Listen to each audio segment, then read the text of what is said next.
इथल्या लोकांशी सतत संपर्कात भैया राहावं कोई लागतं। भाड़े पे नहीं आता, ये वी इंडियन पीपल्स, हम भारत के नागरिक हैं।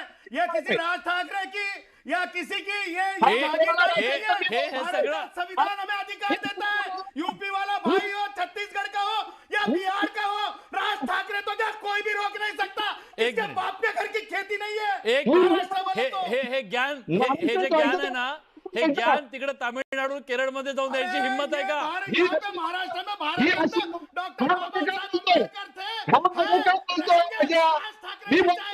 आणि त्यांनी सांगितलंय, बाबासाहेबांनी सांगितलेलं आहे, भाषावार प्रांतरचना कोणी केली आहे? हे पुस्तक आहे बाबासाहेबांनीच लिहायला सांगितलेलं आहे कायद्यावर आधारित। हा. आणि तुम्हाला सांगतो, ज्ञान पाजरायचं असेल तर माननीय मुंबई उच्च न्यायालयाने 2017 मध्ये त्यांचं म्हणणं ऐकू द्या, त्यांचं म्हणणं मला ऐकू द्या. त्यांचं काय म्हणणं आहे ऐकून घ्या। ते काय सांगायला, मी कायदा सांगायला त्याचं उत्तर द्यायला सांगा हा त्यांना। हा योगेशजी बोला, मला टॅक्सी चालकांची सुद्धा समस्या जाणून घ्यायची. हा प्लीज मी बोला. याच्यामध्ये बोललोय का? हा बोलत असताना मी बोललोय का?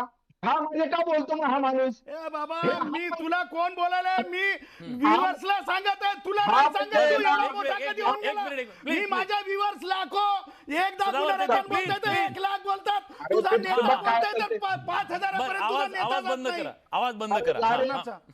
माझा आवाज बंद करा। योगेशजी बोला. माझा हा आवाज बंद करायला लय ताकद असते। हा अरे योगेशजी विलासजी, हा जो सदावर्ते माणूस आहे ना, हा भाजपचा पपेट वैयक्तिक शो आहे. नको, ऐका, वैयक्तिक नको, आपण मुद्द्यावर बोला, मुद्द्यावर बोला. बोल, समोर येऊन मग वैयक्तिक जर बोलायचं असेल तर माझ्यामध्ये बोलायचं नाही मग मी बोलत असताना. योगेशजी प्लीज, विलासजी, महाराष्ट्र ऐकूया, आपण गंभीर विषयावर चर्चा करतो. हा प्लीज. तर विलासजी, तर इथे मराठी